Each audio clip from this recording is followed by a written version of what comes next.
What's goody, people? This is J Awkward TV, and what a retarded ass name. I'm gonna be doing an unboxing of a Apple wireless keyboard, and I'm new at this unboxing thing, so let me know what I'm doing wrong, what I'm doing good. Okay, so let me get Mr. Knifey. Let's cut it open so we could see what the product is. And let's take out the wrap, the wrapper, whatever you want to call it. And this is the box. And let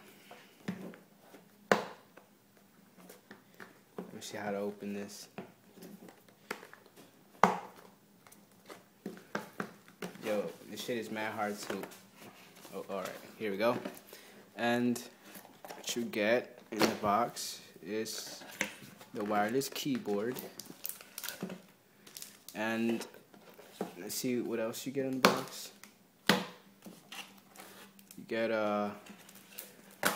manuals, and that's about it. You can either put the box in one of your Apple collections or whatever.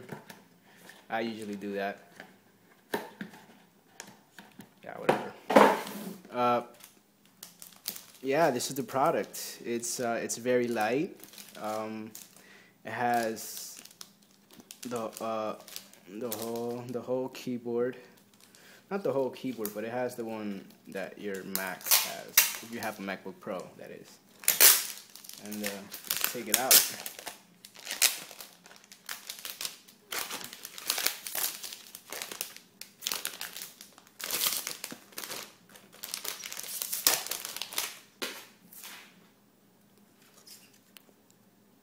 That looks tough. Like, I'm not even playing. It's actually very tough, and it smells like new. Probably because it is. Yeah, guys, I hope you like the unboxing. And rate, comment, and subscribe. And remember, I'm new at this, so if you guys have any suggestions of what I should do next, let me know. And this is Jordan signing off. Peace. And I'll have the review tomorrow. Peace, guys.